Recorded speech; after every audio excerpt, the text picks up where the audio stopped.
everyone without discrimination, regardless of politics, race or religion.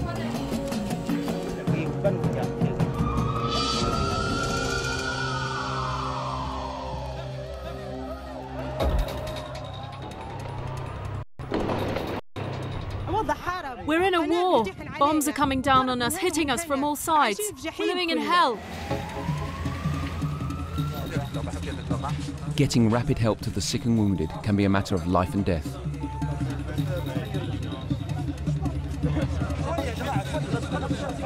At great personal risk, often deliberately targeted, health workers provide emergency care.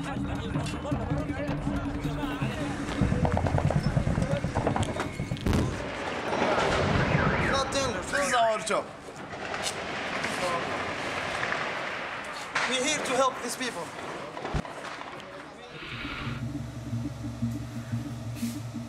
Fighting takes a terrible toll on medical services, destroying healthcare facilities and preventing the sick and wounded getting treatment. There's fighting, there's shelling. People can't leave their homes because the roads are blocked. It's so difficult to bring patients to hospital in an emergency. And by the time they do manage to get through, they're often close to death. All this puts healthcare in danger. During conflict and violence, the ICRC delivers much-needed medical supplies and helps local healthcare staff treat the wounded. You see here hundreds of thousands of pieces of bone. The sick and wounded are treated impartially according to need. There's no discrimination between these people. We are treating weapon-wounded patients, whether it's a fighter or a civilian, no matter which group he's from. Although civilians have the right under international humanitarian law to be protected, every year millions flee their homes in search of safety, risking disease, hunger, and abuse.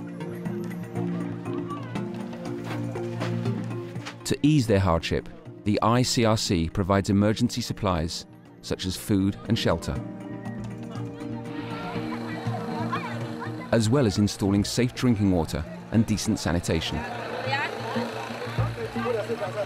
This is what it looks like. This is the difference.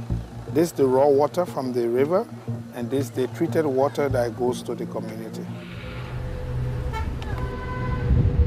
Part of the world's largest humanitarian network, the ICRC works closely with the National Red Cross and Red Crescent societies who understand local conditions.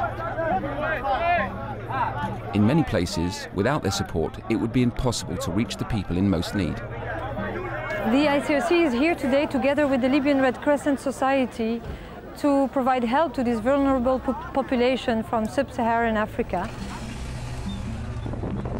Through this strong partnership, thousands of migrants were evacuated to safety in extremely difficult conditions.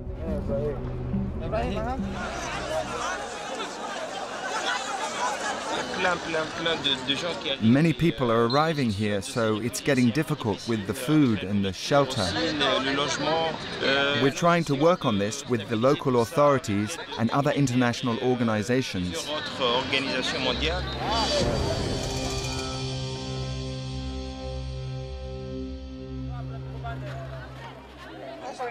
In the chaos of conflict, families get separated from loved ones. The ICRC Tracing Network operates worldwide to find missing relatives.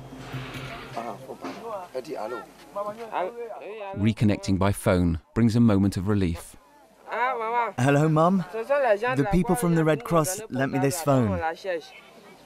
But nothing compares to the joy of families reunited after the trauma of separation. A tracing team has found 17-year-old Shakuru's family.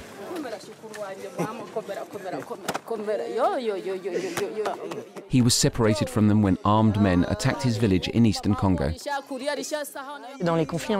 In wars, huge numbers of children are separated from their parents, and it's always wonderful to see children back with their families again after such a long time apart. But some loved ones never come home. I haven't been able to find the dead body of my husband, not even any mortal remains. Until I'm able to see the body, I keep on hoping that my husband may be somewhere and may come home. Under international humanitarian law, the families of the missing have the right to know their fate. The ICRC helps them seek information from the authorities. It also offers technical expertise in the exhumation and identification of mortal remains to help the surviving families.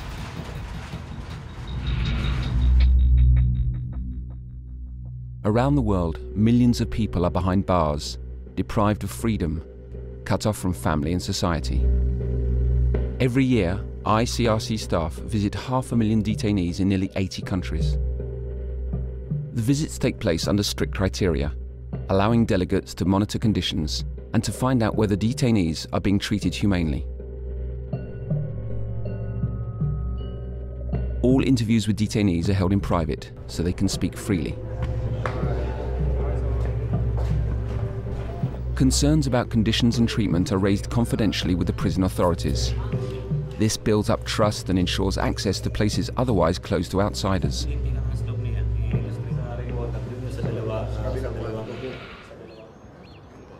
Infectious diseases can spread rapidly in prisons. ICRC offers medical expertise and technical support, working with the authorities to prevent and control the spread of disease.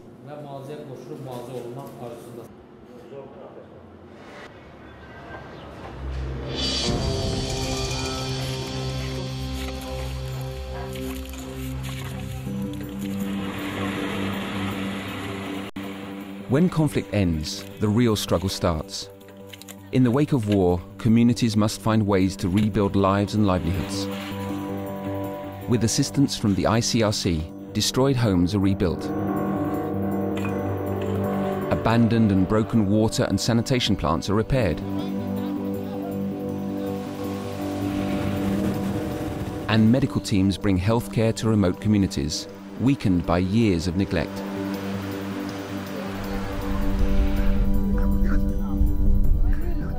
But rebuilding lives is about giving people the means to help themselves. By listening to local communities, the ICRC can find out their needs and reinforce their own resilience. With seeds and tools, people can plant crops to sustain themselves. It's good to receive this help, because when we cultivate our fields, we can survive on what we produce.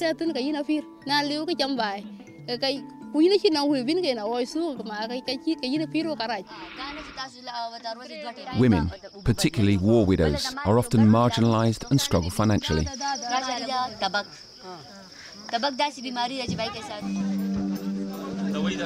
These women are part of a microcredit scheme, receiving cows to earn income from their milk and calves.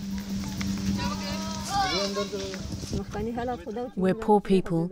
When I arrived here all alone with my children, we had to manage as best we could.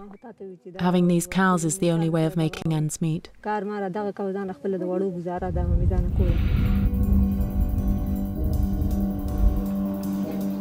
In Iraq, millions of men and women disabled or widowed in the conflict are left without income. A small grant from the ICRC can make all the difference.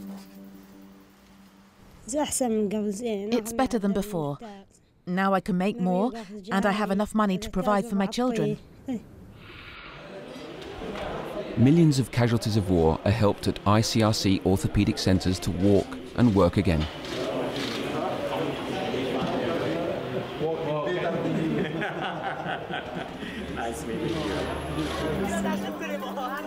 And sporting events restore confidence and purpose in life.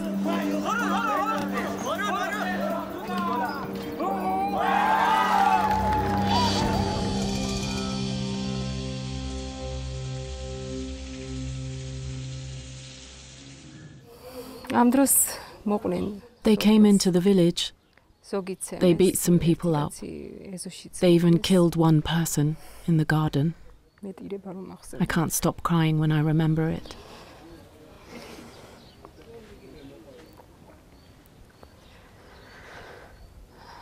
The houses were burned down.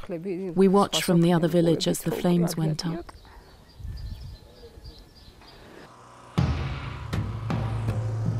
The ICRC reminds those involved in conflict of their responsibilities under international humanitarian law to spare civilians. You cannot go into the house of a civilian and take things. You cannot burn the house of a civilian.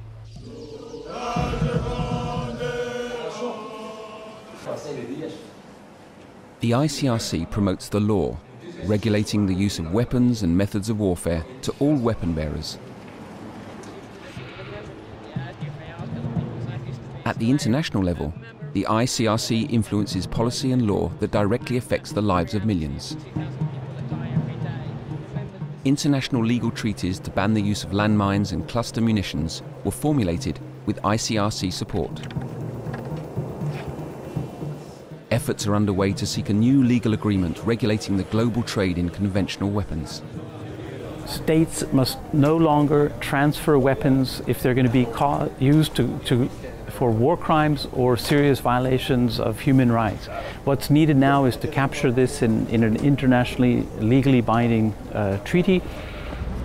Hello, how are you? Through discussions at the highest level, ICRC leaders influence governments and other stakeholders to respect the lives and dignity of people affected by armed conflict and violence.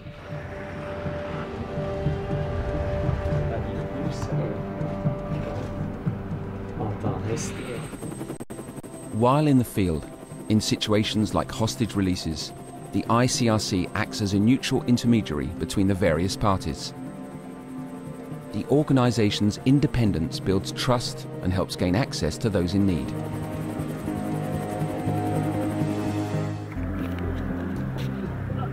In a world racked by insecurity, the ICRC's presence, resolute and principled, brings hope and humanity. With your support, the ICRC can go on bringing vital help to millions across the globe who are today suffering because of conflict and violence.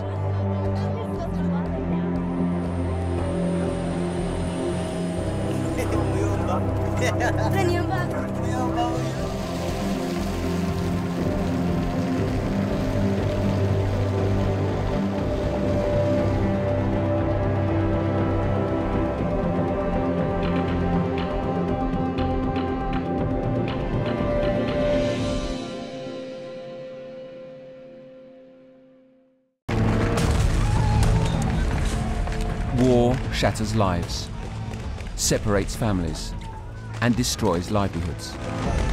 Civilians bear the brunt, trapped between fighters who fail to respect the rules of combat.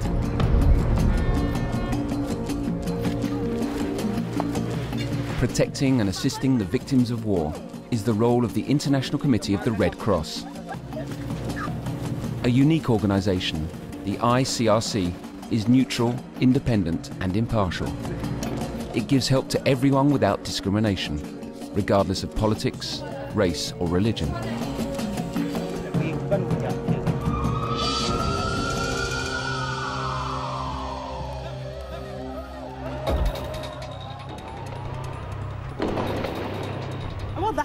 We're in a war. Bombs are coming down on us, hitting us from all sides. We're living in hell. Getting rapid help to the sick and wounded can be a matter of life and death.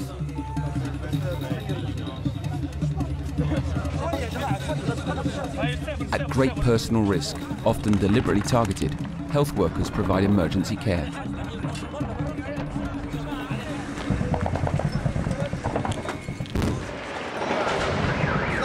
This is our job. We're here to help these people.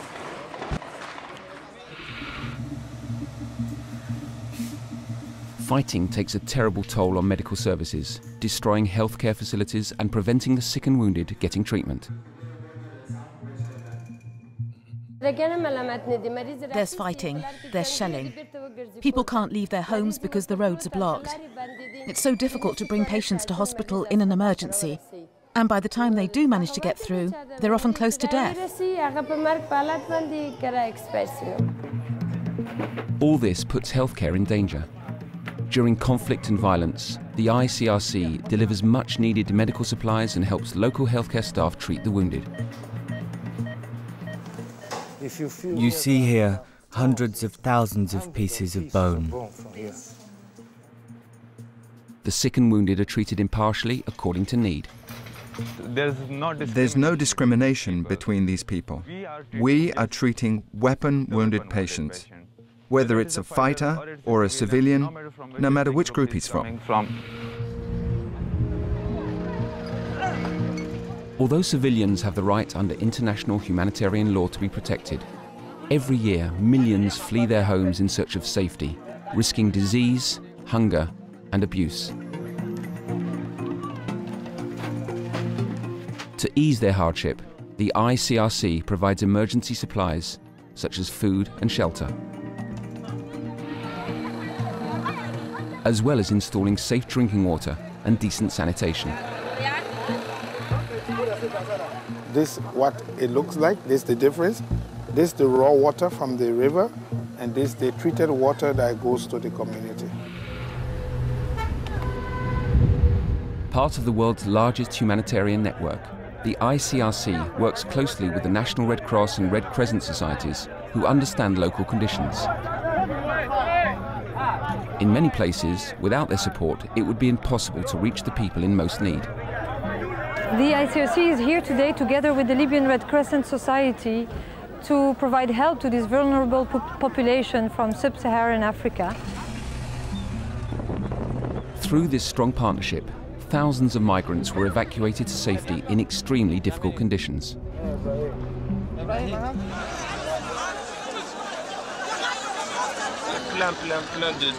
Many people are arriving here, so it's getting difficult with the food and the shelter. We're trying to work on this with the local authorities and other international organizations.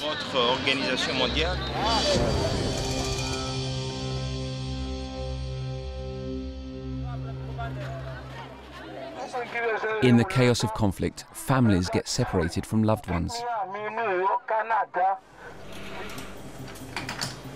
The ICRC Tracing Network operates worldwide to find missing relatives.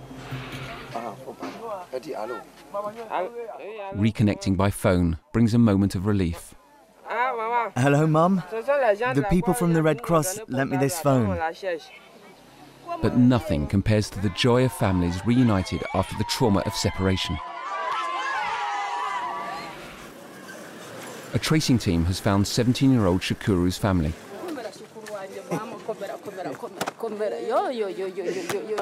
He was separated from them when armed men attacked his village in eastern Congo. In wars, huge numbers of children are separated from their parents, and it's always wonderful to see children back with their families again after such a long time apart. But some loved ones never come home. I haven't been able to find the dead body of my husband, not even any mortal remains. Until I'm able to see the body, I keep on hoping that my husband may be somewhere and may come home. Under international humanitarian law, the families of the missing have the right to know their fate. The ICRC helps them seek information from the authorities. It also offers technical expertise in the exhumation and identification of mortal remains to help the surviving families.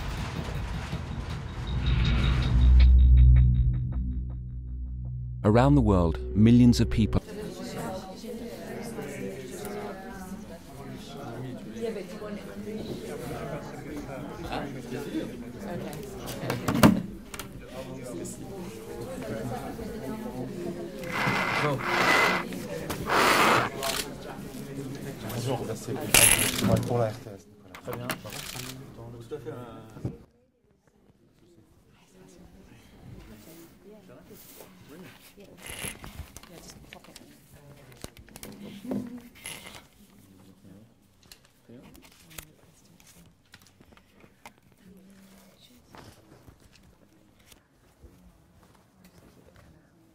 So he's gonna which one?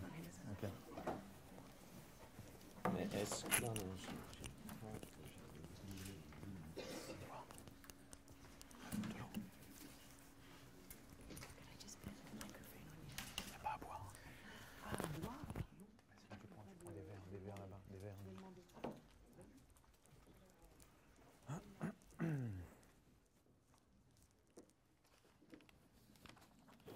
you put it just on the table?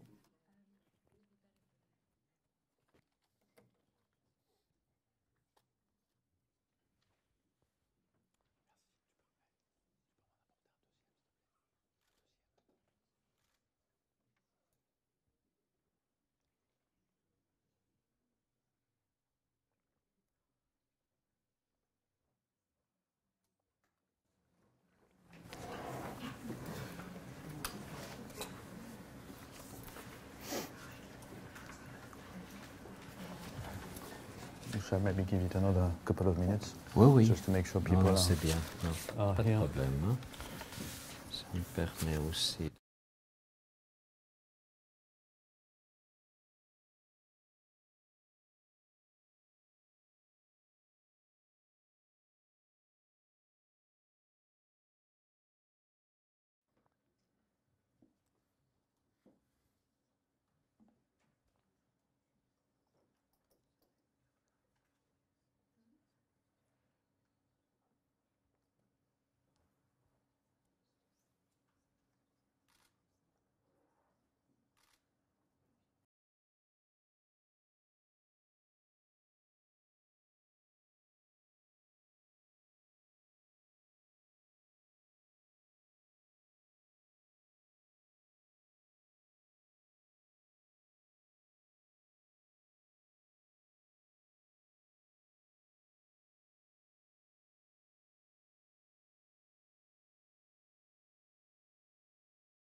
Okay, so good morning, ladies and gentlemen, and thank you very much for being with us today for the release of ICRC's annual report for 2012.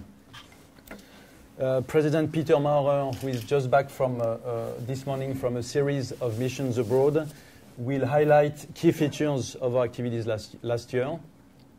He will look back, of course, as well at the main humanitarian crises that affected millions of people throughout the world last year and continue to unfold today for most of them, unfortunately. We have today with us as well Régis Savio, who is the Deputy Director for Operations, who will be answering questions if need be as well. A couple of practical information before we start. Just to say that the annual report is available on our website. We also have on our website some key facts and figures about our activities last year, the impact our activities had on people, and obviously some information in terms of budget as well. So thank you again for being here with us today, and I will give now the floor to President Peter Maurer. Thanks a lot, Sebastian, colleagues, and thanks for coming to ICRC this morning and for your interest in our activities. Let me just briefly say what you can find in the annual report as a reading aid when you look at it over the internet. You will find information on our operations, but also on our activity on law and on policy development. You will find figures about our assistance work as well as our protection work. You will find headquarter work reflected in the annual report as well as field activities. You will find administrative activities sorted out compared to result-oriented and impact activities. And you will find documents which are guiding documents for key policy areas. Again, reflected in the annual report, nothing new, but those strategy documents which inform and advise our activities throughout the years are once again printed in this annual report. Let me just say that in 2012, ICRC provided aid for millions in need, responding to many emergencies and protracted crises that continue to devastate the lives of people all over the world, from the Sahel to Afghanistan and from Syria to Colombia. Just a couple of highlights. Afghanistan in 2012 was still the largest operations in terms of expenditure. Today it would be Syria, followed by the operations in Iraq and the Democratic Republic of the Congo. Some of the largest operations in protected situations of violence were key focuses of ICRC's activity in 2012, including Iraq, the DRC, Somalia, Israel and the occupied Palestinian territories, Sudan, South Sudan and Colombia.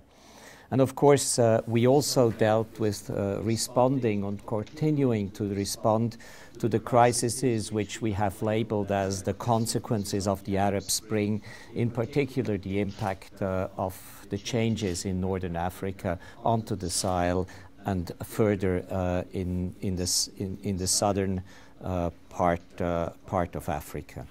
In Syria, the escalating armed conflict in the country caused the incredible violence and incredible suffering and quite extraordinary violations of international humanitarian law by all parties to the conflict in Syria. Aid organizations tried to do their best to get to people in Syria and to respond to those needs. And I have communicated on that on several occasions already, and I can just restate it as we publish the annual report. There is a huge discrepancy between the ability to cope with the Syrian crisis and the escalating speed in which the demands in Syria are growing. And this gap still continues to widen as we speak. We have also dealt with conflicts in 2012, and the annual report is witness of it, which have not the attention, the media attention each and every day, like Yemen, South Sudan, northern Nigeria, or even conflicts and situations like Madagascar and many others. So you'll find a country-by-country account of activities of ICRC, and you may be surprised in some countries that they appear in ICRC's annual report. But again, the annual report reflects operation, law development, policy work of ICRC, and not only the highest media attention and policy attention, which is obviously with some of the conflicts like Syria, Mali, and a couple of others. I would like to stress two particular issues here which were of concerns in delivering assistance over the past year.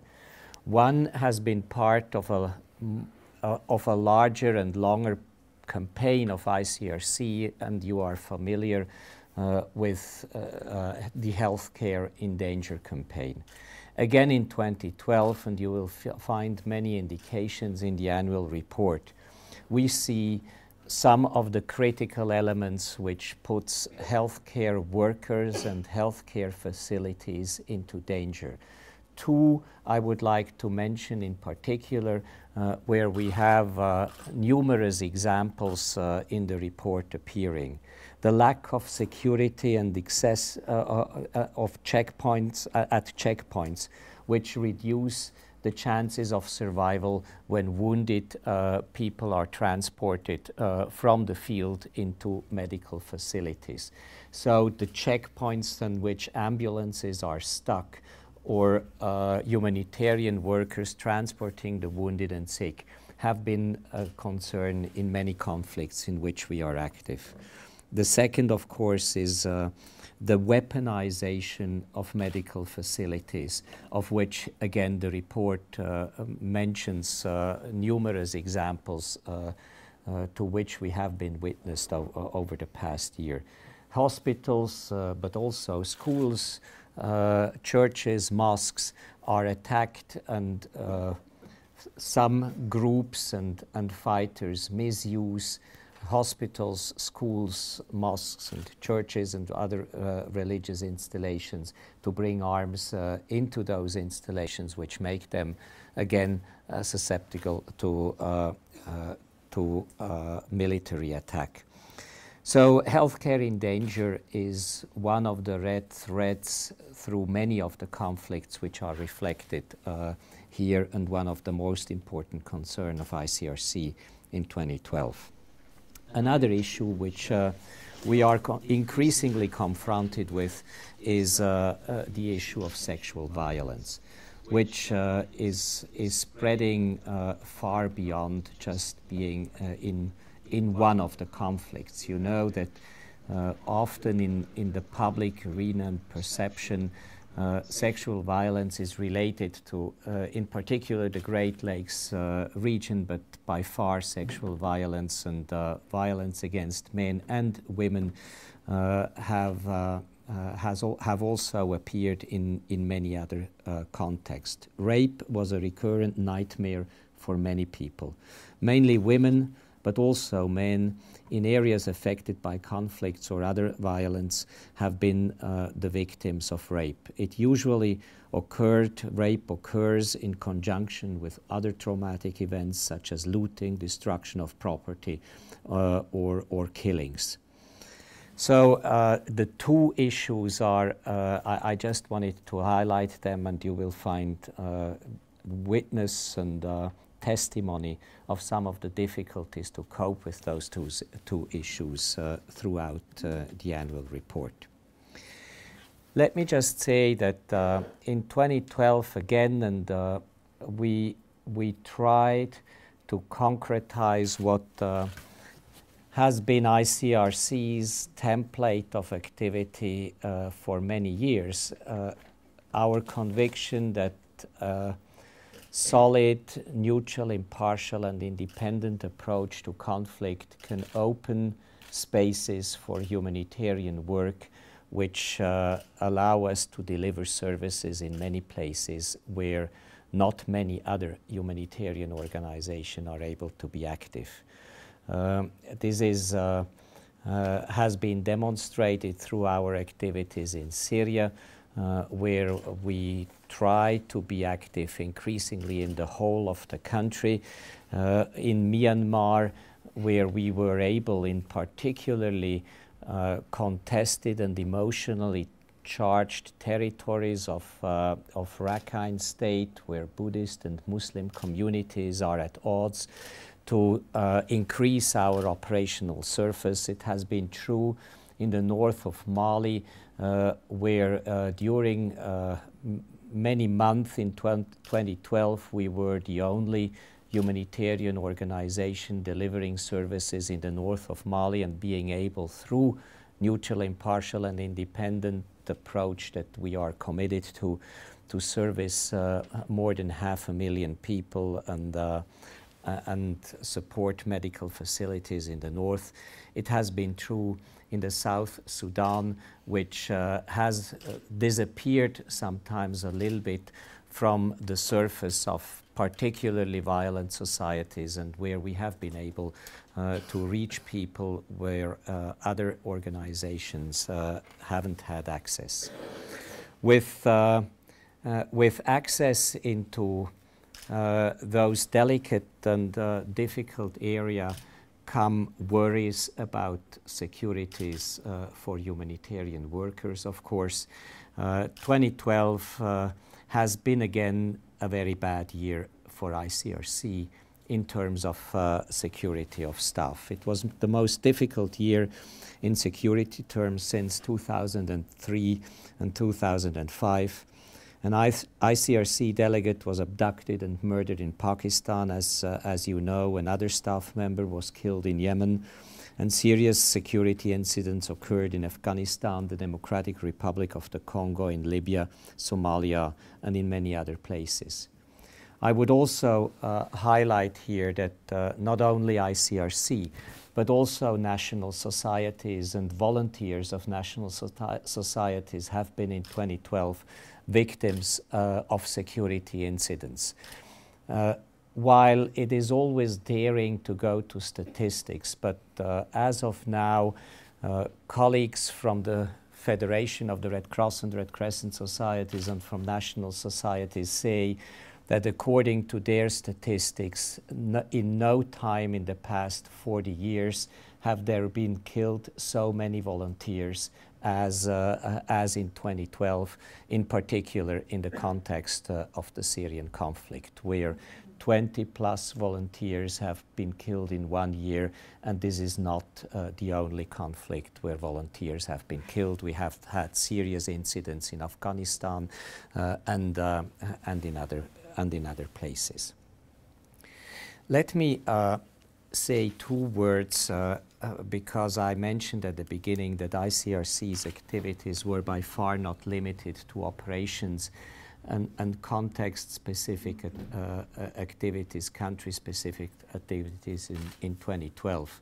We have continued to deliver on the mandate of the International Red Cross and Red Crescent Conference to explore possibilities to enhance international humanitarian law with regard to implementing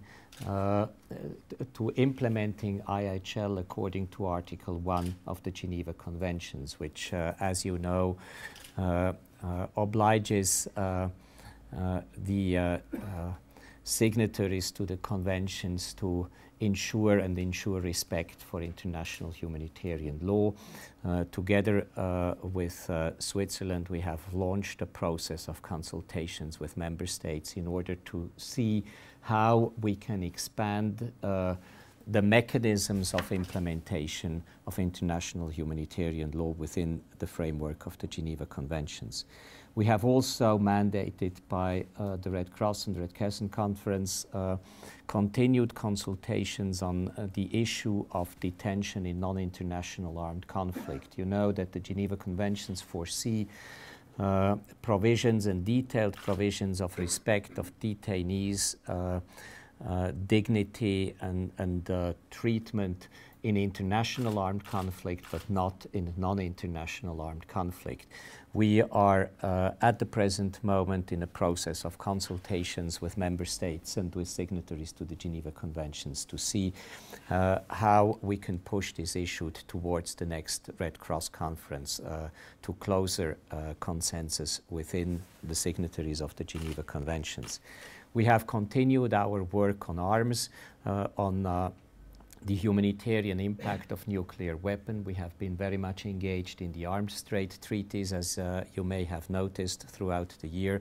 And we have addressed and tried to address with other stakeholders in those issues to think about new challenges to international humanitarian law, like armed drones or cyber warfare, and we will continue to be seized with those issues.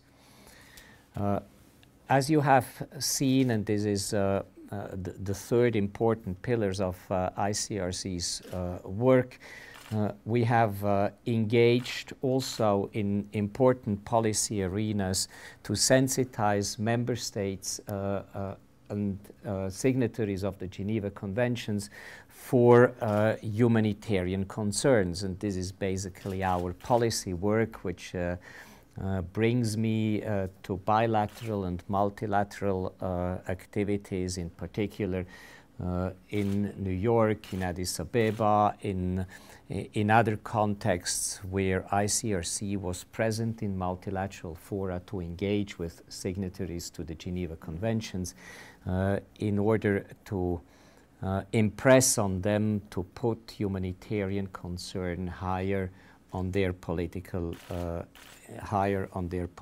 agenda. The policy work of ICRC, in particular, also reaching out to countries which have not belonged in the past to strong supporters, neither financially nor conceptually, to the work of ICRC, has been a constant concern in many of the policy activity of the organization. You have seen from recent trips I have been to countries like China or Qatar, and as Sebastian said this morning, I just come back from Kuwait, who has become this year an important donor of ICRC's operational activity. Let me maybe say that in some of the concluding remarks. First, 2012 has not, as many would eventually have expected, seen a serious crisis of finance of ICRC activity, despite some of our traditional donors being in financial difficulties. But, and this is my big but, it is increasingly difficult to find financing for conflicts and regions which are not in the heart of the media and policy attention. While for the Syrian crisis and for Mali and some of the conflicts which do appear in regular intervals in media, it has been relatively easy still to find engagement and financial contributions. It is much, much more difficult now to draw the attention of the public and of states to those conflicts which are not a core focus. My second remark I would like to say, and maybe just as a concluding remark, to be also very frank with you. An annual report, first and foremost, says what we are able to do. It doesn't say what we are not able to do. And it doesn't reflect in each and every line that behind what we are able to do are a lot of dilemmas. I mentioned to you beforehand that in terms of security and access and neutral and impartial humanitarian action, we are often confronted with important dilemmas. We can risk to go into very dangerous situations, but we may risk the lives of our colleagues who go in those situations. This is an important dilemma in delivering humanitarian aid. How exactly do we ponder the interests and needs of populations towards the interests of security of ours and our colleagues, staff from national societies? There are other dilemmas.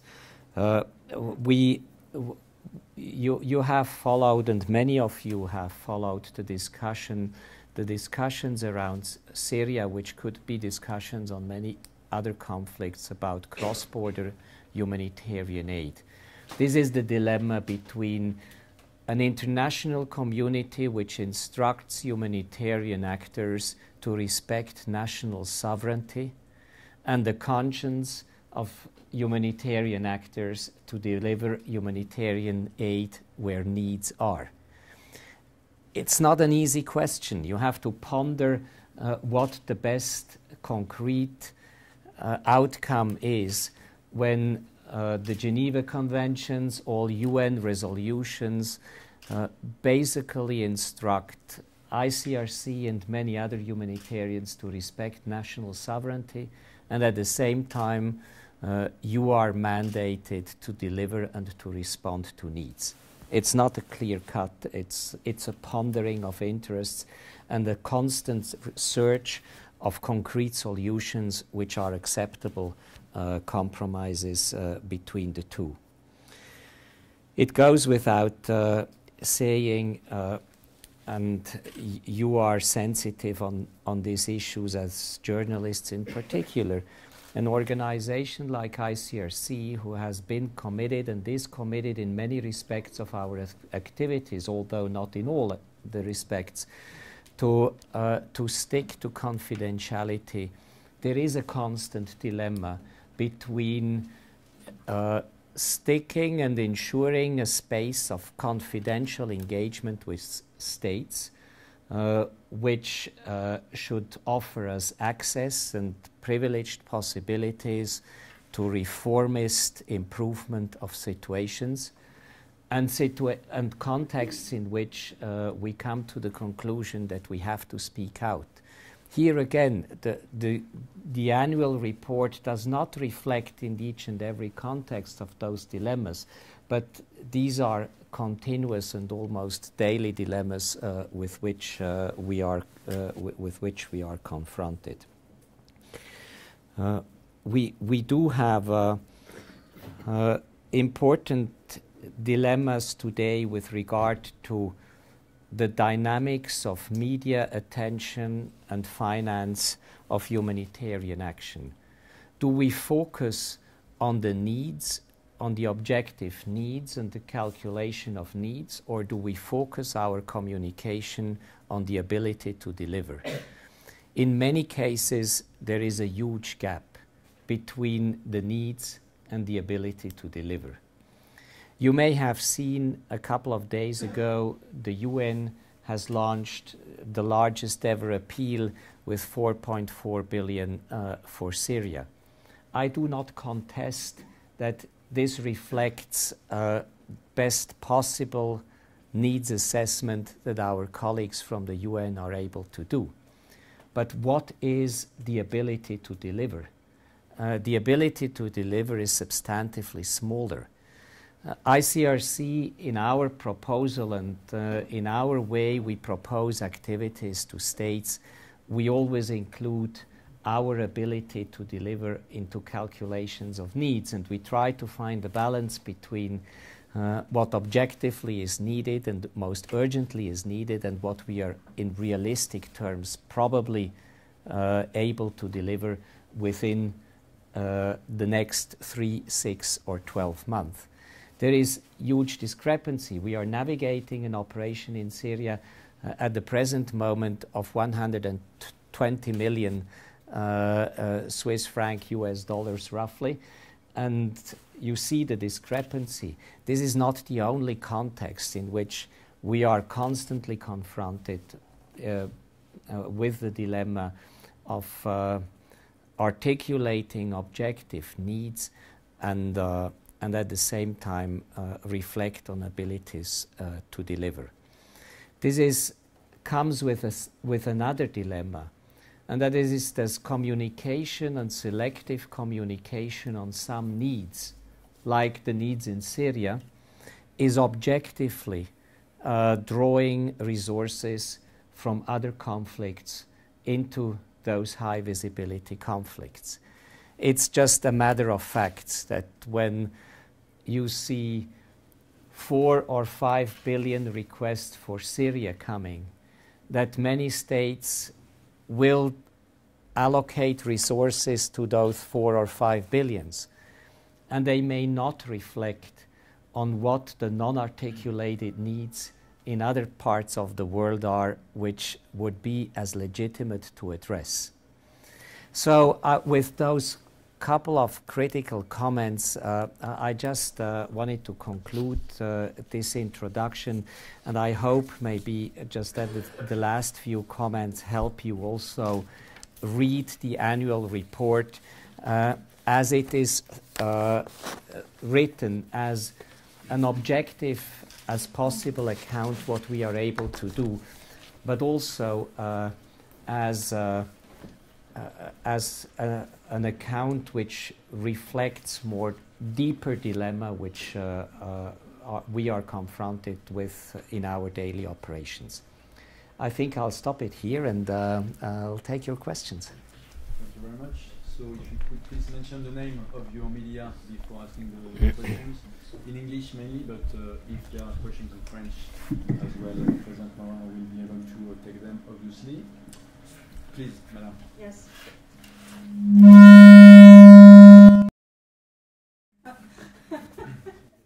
You don't want me to ask a question? Yeah. Lisa Schlein, Voice of America.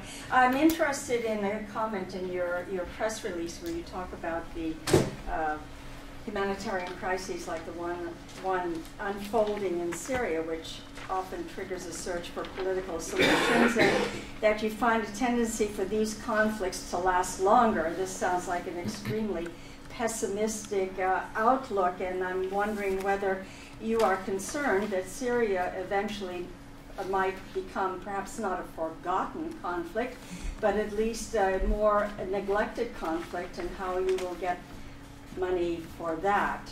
And then a second question I have has to do with detainees, again, in Syria, if you have any numbers on that, and whether you're having any success in visiting detainees, both on the government side and the rebel organizations. Let me just first say in Syria and in a couple of other places in the world in particular, we are continuously confronted with the fact that as humanitarian actors we cannot solve the underlying dynamics of the conflict. We can help people survive, we can mitigate the impact of armed conflict, but we are not dealing with the root causes of armed conflict, and this translates in the often repeated but nevertheless true sentence that only a political solution can be found in many of the conflicts we are dealing with. If we look at the Syrian conflict, it's no secret that there are important geostrategic interests in and around Syria, which seem to juxtapose the different actors of the conflict at the present moment. We have been, from the onset of the conflict, rather conservative in our assessment and hopes whether a political solution will be found soon. And while we hope this is the case, we do not expect it to happen any time soon. At the present moment, you have seen Mr. Brahimi's declaration maybe yesterday again of postponement of the Geneva II conference, which is an indication that the politics around the Syrian crisis is particularly difficult. And if no political solution is found, there is a likelihood that the crisis and the armed conflict as we know it will continue to unfold. And at the present moment, and as we have seen over the past couple of weeks, what we observe as ICRC on the ground is a stalemate between the two sides in Syria. Sometimes it's the one side, sometimes the other side, and in the rare moment when both probably are at balance of forces, there is a glimmer of hope that they come to the negotiating table. But the glimmer of hope normally disappears when the one side or the other side is making a military advance in one or the other city.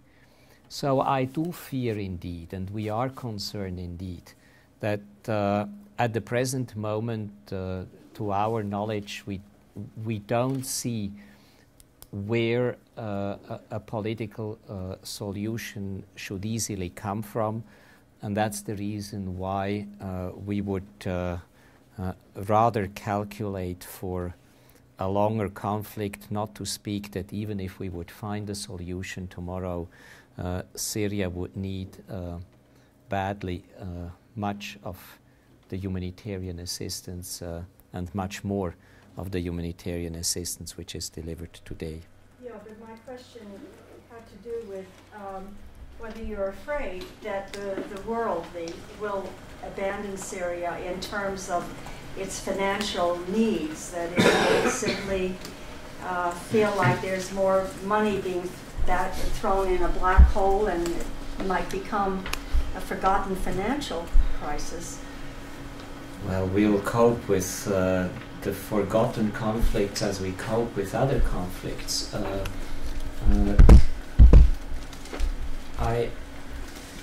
Look,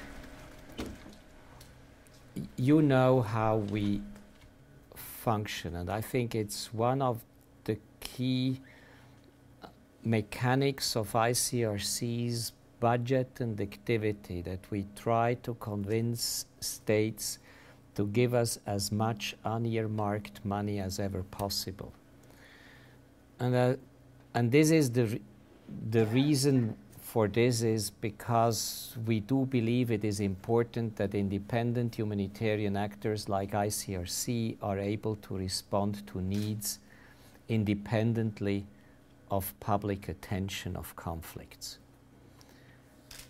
And I would just hope that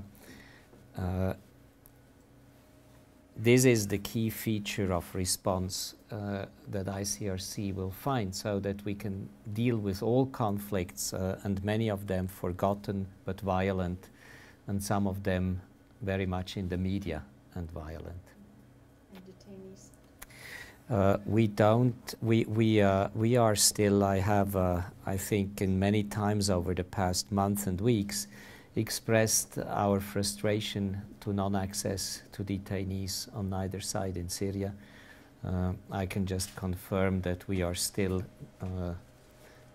talking and negotiating with both sides to grant access to detention facilities in Syria, and I have nothing in positive or no result of those efforts to tell you at the present moment.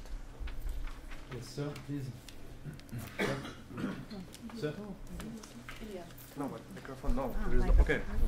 It's Russian news agency TASS, and my question: you told me that you rather calculate for longer conflict, and does it mean that Syria, that the last year was number 8 in your number of operations, this number will rise, and maybe it will be after Afghanistan or after Iraq, or maybe? It is now even before Afghanistan. It's as we speak now, Syria is the biggest operation of ICRC in budget. In 2013, Syria will be number 1. With the budget extension, we have 101 million Swiss francs. 101 million Swiss francs, so it's bigger than Afghanistan. It's not bigger yet in terms of staff of ICRC involved. Afghanistan and Iraq and the DRC will be still bigger.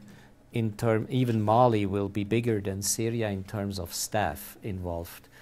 But this is due to the fact that in Syria, a lot of work that normally in other contexts would be done by ICRC staff is executed by the Syrian Arab Red Crescent. So the mix of ICRC and other staff is different from other contexts. But in terms of budget, Syria and the second is still Afghanistan this year. The third is Mali now, and the fourth Iraq. Yeah. So you see there is already a little bit of a change since the publication of the report.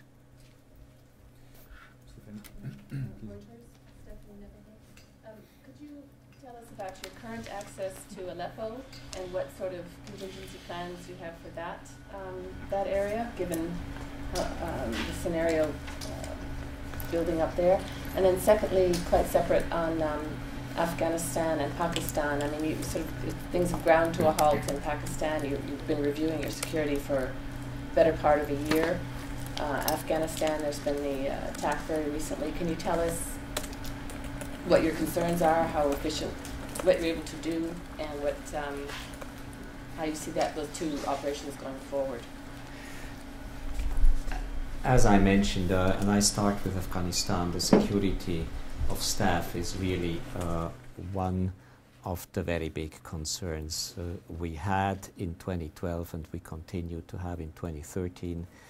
The targeted attack on our office in Jalalabad, of course, has led to our sort of in-depth internal investigation and exploration on the reasons and contexts. We have taken immediate measures to increase the security for our staff in Afghanistan and reduced some operational exposures for the time being. But let me just be also very clear. As in other contexts, we are first and foremost committed to continue our engagement in Afghanistan and to respond to the needs which we think we have to respond. And we will continue to be engaged in Afghanistan. But serious attacks like the one we had in Jalalabad also lead the organization to reposition, rethink, reconceptualize some of our engagements. And we are in the process of doing this at the present moment. And we will, at a certain stage during summer, see what the conclusions out of all the information we gather on the reasons and contexts of this attack in Afghanistan are. But the main message from our side is clearly we are committed to remain and to reposition in a way in which it is responsible to respond to the needs as we identify them in Afghanistan. Aleppo has been one of the key focuses of our activities in the past weeks. I don't know, do you want to give maybe a couple of the details, because you know the latest, and we have been a couple of weeks in Aleppo, and people of ours have been in Aleppo, but Regis, would you like to give the details? So if we speak about Aleppo, we've been present there since weeks. So the paradox today, if you look at what our president said before, is that our capacity to deliver in Syria has increased, despite the gap we have in responding to all needs which we see today in Syria. So concerning Aleppo, we have had a couple of missions to Aleppo. We have had access to opposition-held areas. We were capable, and this was like a real success for us, to deliver medical assistance to a hospital in opposition-held areas. We are in contact with all the different groups and authorities in Aleppo, and of course, I mean, we remain very much ready, and we have actually like the material necessary to respond to humanitarian needs if security permits. So we will follow the situation very closely, and we will of course be ready to intervene whenever needed. Can I just, in that context, again make a little plea to you as well, who follow the Syrian crisis on an each and everyday basis. We are not each and every day and each and every part and each and every town of Syria. We are not able, and nobody is able at the present moment in Syria, to have a presence all over the country in all parts of Syria.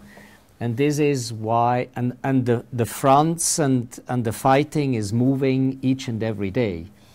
So it's, we try to deliver under these circumstances where we have a continuously changing environment, in which often the day informs, or the daily situation informs what we are able to do today.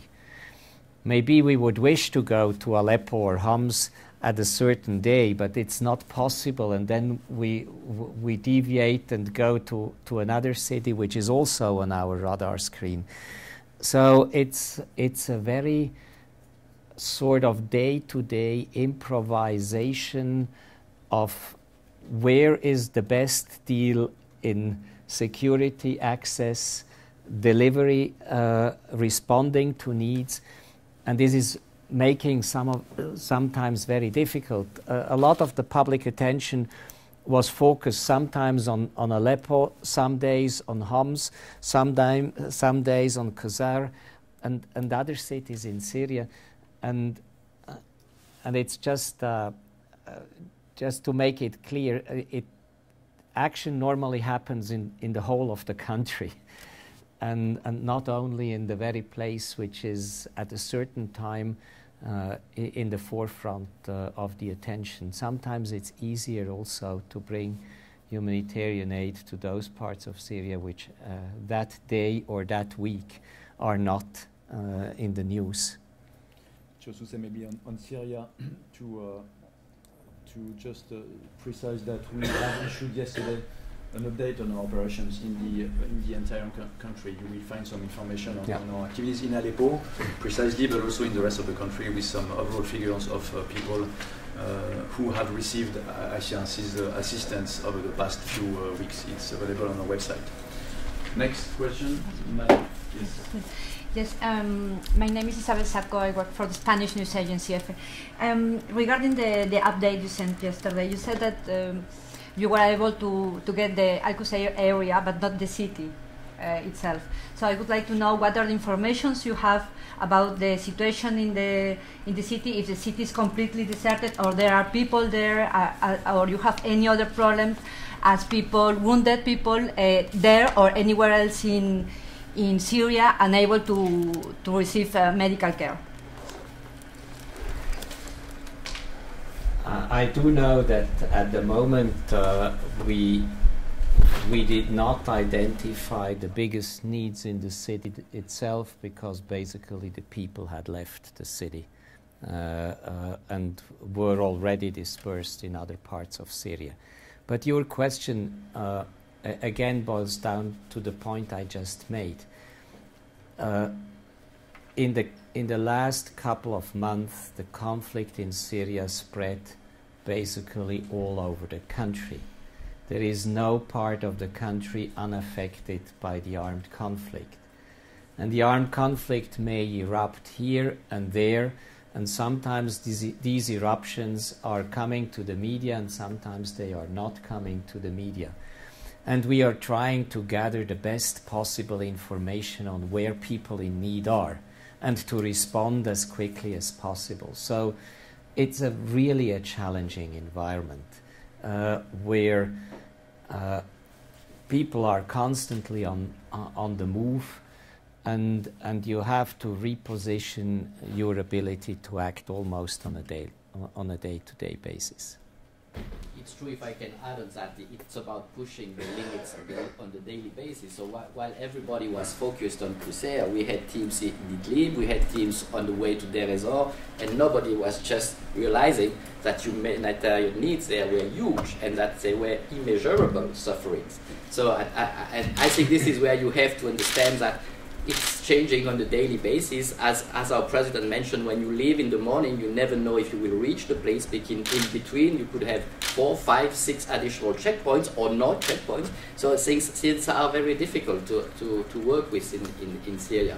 But again, I think the main message is, I think we have increased our capacity to deliver in Syria despite this very complex and difficult environment. I have, in several interactions with the media, I have drawn your attention, and this is a dynamic which is now, since February basically, is the same dynamic. We are each and every month increasing our operational surface in Syria. So it's linearly increasing while the needs are exponentially growing.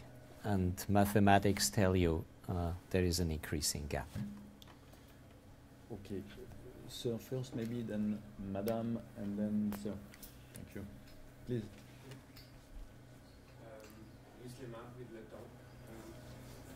You talked in your introduction about hospitals targeted, about staff kit, about and aggressions.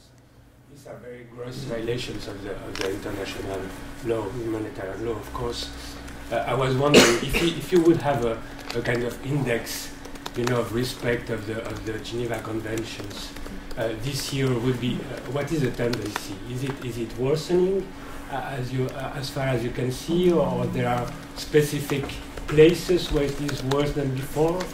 And I would be grateful if you can say a few words about this initiative with the Swiss government about this issue, trying to implement the respect of the conventions. Thank you. I'm always very hesitant in terms of time to speak about worsening or improvements of situations, because indeed it would be interesting to have an index, but we haven't. What is a sort of an appreciation of mine if I look at the past year is that there are conflicts in which violations of international humanitarian law are more serious and more visible than in other contexts, which does not mean that the humanitarian needs are minor in those contexts where there are less violations. So you have, very frankly, what we get as reports would suggest that in Syria we do have from both sides, or from all sides rather than from both, we do have from all sides and all parties to the conflicts patterns of violations of international humanitarian law, which together lead to a particularly serious situation in Syria. If you ask me about number of people in need, then other parts in the world are humanitarian crises where more people are in need.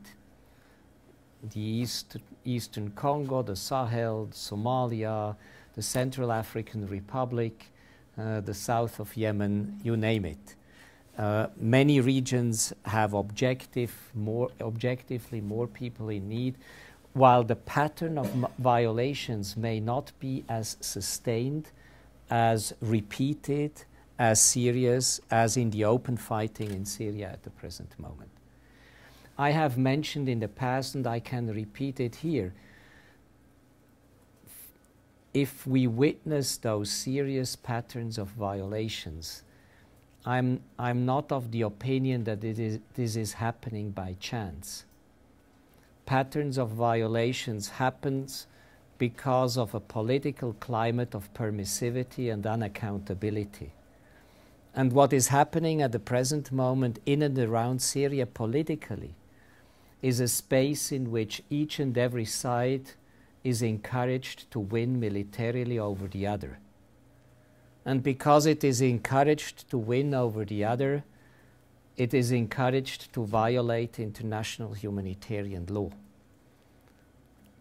And there are important stakeholders and signatories to the Geneva Conventions who are part of this dynamic.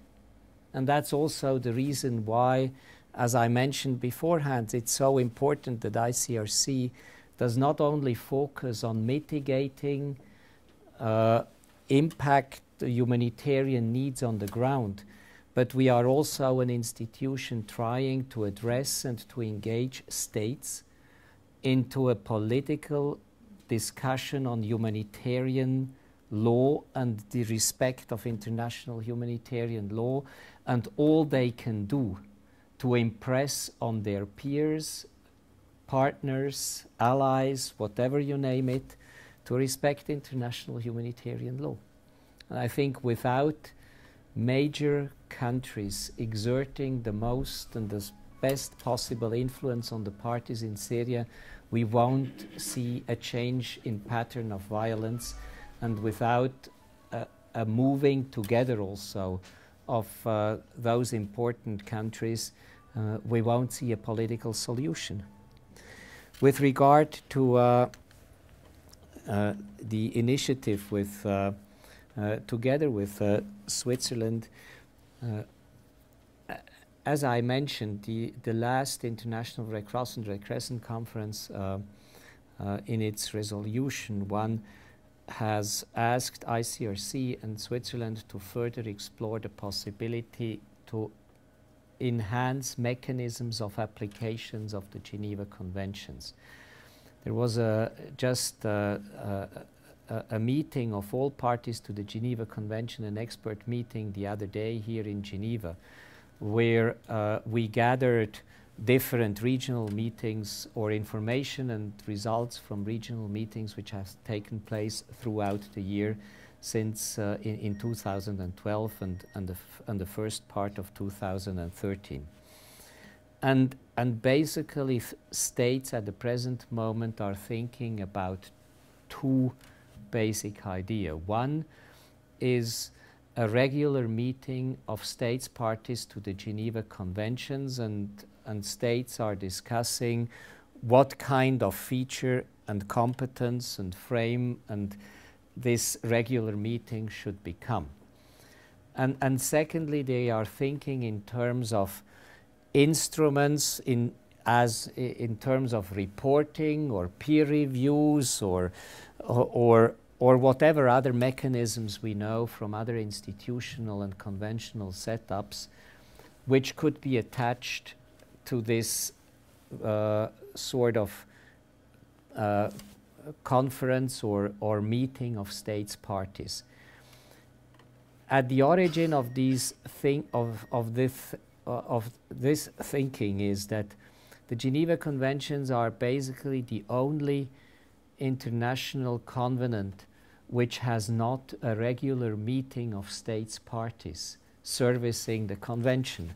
All the other international instruments, you know, from WTO to human rights treaties to any other multilateral treaty, normally has a regular yearly meeting of states parties, which is the basic mechanism to ensure whether parties comply with the provisions in the convention.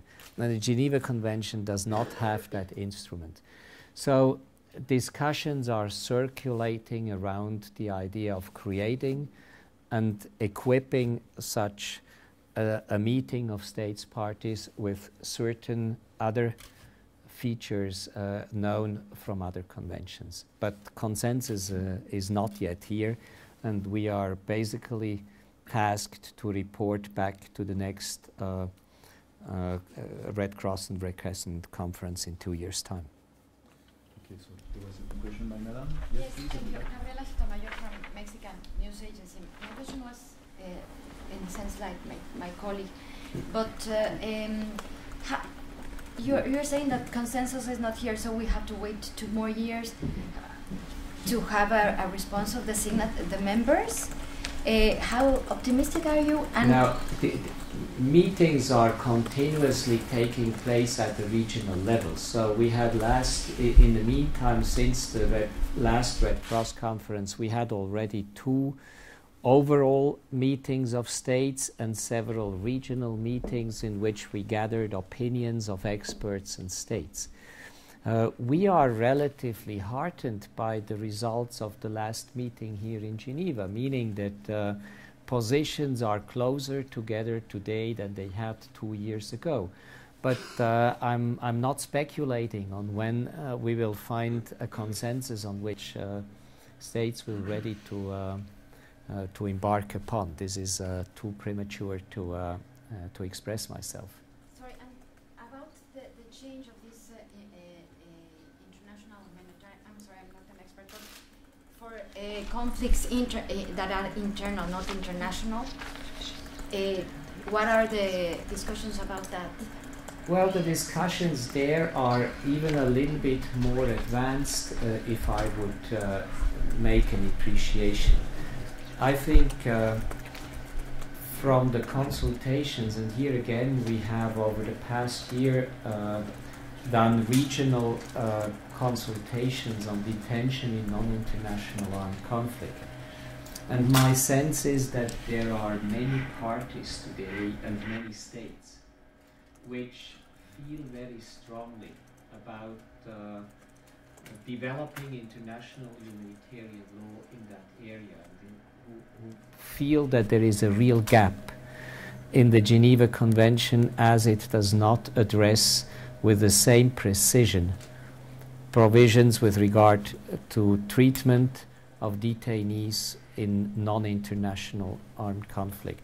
So I would hope that here again, maybe in the next Red Cross conference, we can have positive developments, although I can't tell you now what form and format and decision such a consensus could take. Here again, that's a little bit premature. Just that you have an idea, I mean, what are the options? You can either think in terms of additional protocols to the Geneva Convention, you can think in terms of guidelines with regard to interpretation, you can interpret the Geneva Conventions. There are different ways and means in which you can cope with the emerging consensus, but I think there is a sensitivity amongst many states that this is a problem. Yes, please. John Hubbard, Associated Press. Well, while we've been sitting here, been able to completely digest the 564-page PDF. Yeah, I'm disappointed. I thought you would have known them by heart in the meantime. But no, I see a lot of it is divided by country, and so we look to you for putting it together and making sense of it for us. And one thing I just want to be clear I'm understanding is going back to a question that he was following up on, and that you started at, you talked about the increasing weaponization of medical facilities, and you also said this was also happening with schools, churches, mosques. And I think you mentioned that it was not just Syria, but elsewhere. Yes. And then I think in reference to his question, I heard, and I just want to make sure I'm correct, that some of the other places you've seen is Yemen, Somalia, Mali. Are these some of the places? Or can you elaborate on where you're seeing this and sort of the extent? And I have a second question on detainees. But should I ask that now or later? Yes. Yeah. Okay. Go ahead, yeah, maybe. Okay.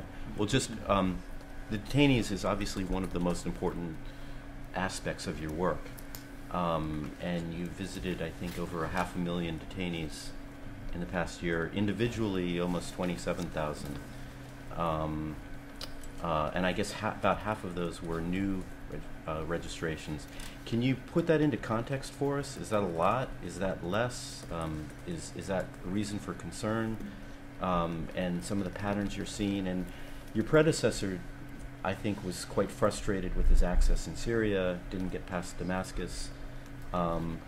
What's that situation looking like now? And in places like Myanmar, where, you know, there's been some opening, are you gaining more access?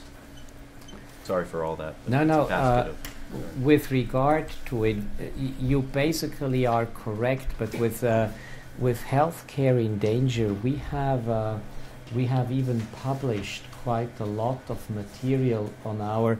We do regular investigation into cases of healthcare in danger, and basically incidents of attacks on healthcare facilities. And can I just recommend that we will feed you with the examples, because we basically collect in quite a systematic way, and this is what the Healthcare in Danger program is partly about. Collect information, so you will have solid facts on those places. It's not just all over the globe where we do, but we have a relatively big sample of cases to which you can refer. So you can easily get those informations which we have already published. With regard to detainees, it's a relatively stable number in terms of individual interviews. We are at 75 countries, roughly, in which we do detention work at the present moment. We are visiting, this is also a relatively stable number, a little bit more than 500,000 detainees each and every year. So if you compound the figures of the prison facilities we are visiting,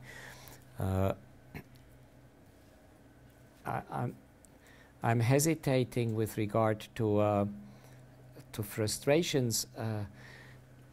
Look, in most of the contexts, we are visiting not in a context of international armed conflict, and therefore we are visiting outside the legal framework of the Geneva Convention, which gives us a right to visit. ICRC, under the convention, has only a legitimate conventional right to visit prisoners in international armed conflict. And in other situations, it's basically offre de service. It's a service offer on which we base ourselves. It's basically by consensus of the country or by interest of the country. So given this, I'm relatively positive about the fact that we do have so many offers of services through which countries do allow us to visit prisons. I'm not happy about what we see in prisons, but that is obvious, and we engage in many countries for improvement of prison conditions, and you know the mechanisms that we write report and with recommendations and follow up on those recommendations. And then you will find in the annual report here places where we have added prison visits to our activity, and Myanmar certainly has been an important one. There were a couple of yeah. So if I can just add please. 2 words on detention, I mean, this is very much at the center of who we are, and this expertise is very much recognized by the state. So I think that's also why I think our offer of services are very often accepted. I can take other cases like El Salvador and others. So what you also have to remind is our real added value in our jails is our expertise, of course, this individual follow-up, but also our multidisciplinary response. So we have sort of a very wide range of services we can offer to prison authorities, being in terms of health, in terms of water and habitat, in terms of, and this is very much linked to the protection of the detainees. So I would say that, and again, I mean, you have always gains and losses. I mean, each year when you look back at them, you have these gains and losses. But in general, I think this acceptance of the ICRC role within prisons is very well accepted, I mean, around the planet. I mean, if you look at the number of countries we have access to lately, I think it's rather impressive, and the responses remain very complex. And then, just to make a parallel with what we see around the world, you will always find sort of the same difficulties if you look at how a country looks like and how the prison visits will be managed. And this is a concern also because I think, of course, all countries, we have many difficulties. That's normally not into the prison that they will put their money first. So we have a lot of mobilization to do also with the donors. If you take cases like Democratic Republic of Congo, I think our president was in one of these jails. He can speak rather well about that. But with all the problems in the country, I think there we need support so that the countries can really do their job within the jail. So we play the role of expert, auditors, follow-up of individuals, and this is very much appreciated. Maybe I can add one sentence to what Régis said. An interesting development that we are witnessing is that countries are not only interested in our prison visits and in individual recommendations based on individual visiting of prisoners, but they are increasingly interested to hear us on our recommendation with regard to prison and justice system. So in many countries we are developing capacities to advise countries also on how to build a better detention and prison system, and how to increase, because at the end of the day, many of the difficulties we encounter are due process and rule of law difficulties. So in a country like Colombia, for instance, where I visited in January, it struck me that in the conversation with the government, they would be interested in our remarks and findings on the basis of our traditional visits, but at the same time they would push us to give them more and clearer advice on how to reform the prison system. And Colombia is by far not the only example where we have the Philippines. Philippines is a good one, yeah, exactly. So. Okay, we have still 15 minutes to go, so we'll go maybe for the last 2 questions, then we'll have some more time as well for one-to-one interviews. So one question here, and maybe the last one by Madame over there at the back. André Salmon from the Tribune de Genève. So back to endangered healthcare. You mentioned that it was in many countries, or several countries. Does this mean that it's getting more and more difficult to get the parties to respect the Red Cross? So does it mean that this is a trend, that it's getting more and more difficult? And if so, why? How do you analyze this trend? Well, here again, I just wanted to be careful with overall trends. As rightly so, Régis just mentioned, it's always gains and losses. There are regions where the issue of healthcare in danger, where sexual violence, where conduct of hostility provisions, where the respect of the emblem, where the responsibility to facilitate the work of humanitarian workers, these are the key sort of sensitive areas in which we are looking at. There are countries in which all this happens at the same time, and where the situation is very serious. And there are other countries where we do have a reasonable respect. While I wouldn't say it is easy, but we do have a reasonable respect. Now, what is the background? When do we get better respect and when do we get worse respect? It has to do with political power and diffusion of political power, and with structure and organization.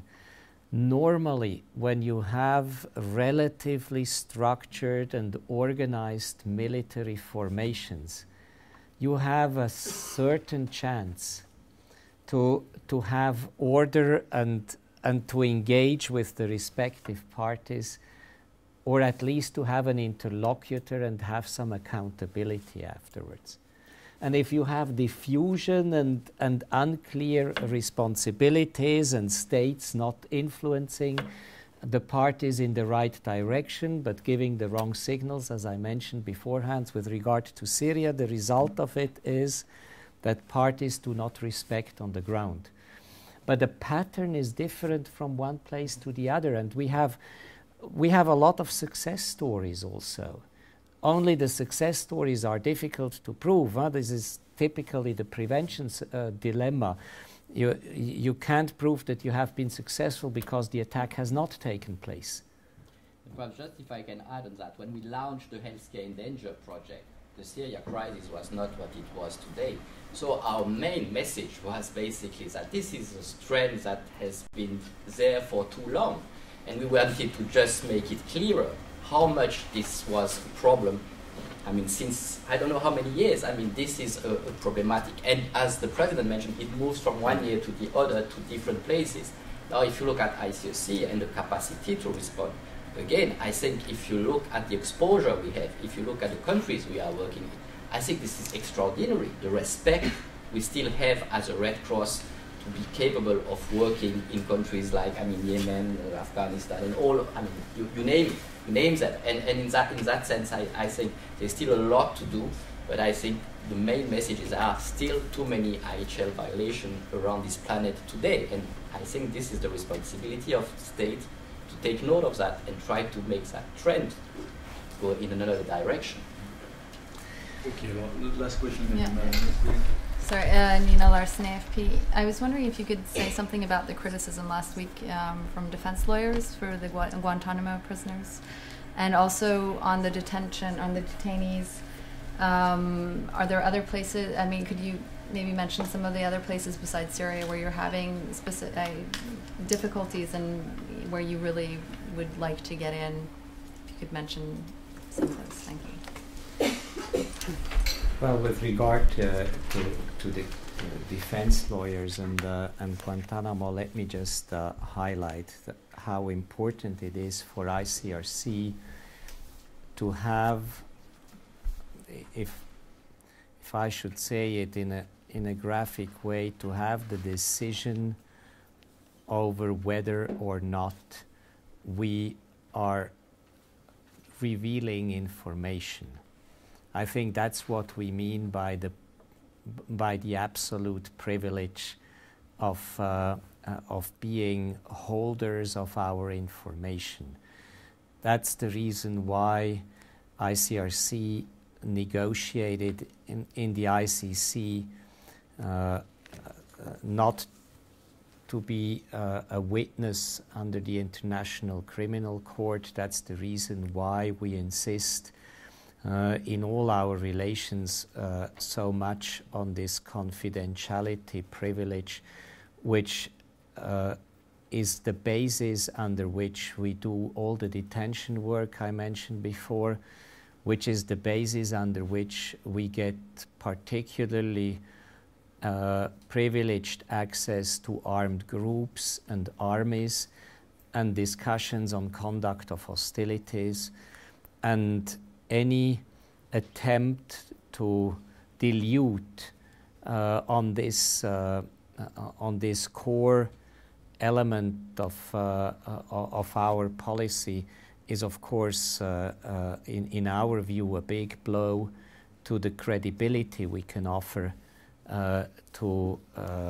all parties in the world, because, of course, it's not just an issue of Guantanamo and the United States. I see all the parties who grant and guarantee us access to it on our engagements on confidentiality, and in that sense I just wanted to explain why we are so stingy in defending the privilege of confidentiality. With regard to access problems, let me just say that there is no place where in conflict where we have easy access. And access is always the biggest and most cumbersome worry in negotiating a humanitarian operation. And there are obstacles to access in many countries. Sometimes they come along as administrative obstacles. 1,000 forms to fill in before you can deliver on a humanitarian operations. Sometimes they come as political objections because governments would tell you, we don't want you to go into that place. And it's difficult to overcome political objectives. Sometimes it's come as security restrictions which we impose on ourselves because we think it's too dangerous given all the information we have. The mix of administrative, political and security is basically the challenge we are confronted, and there is almost no major operation in which not the one or the other or all the three are at work. But the question is what we do then. And here again I wanted to emphasize what also my colleague just said a minute ago.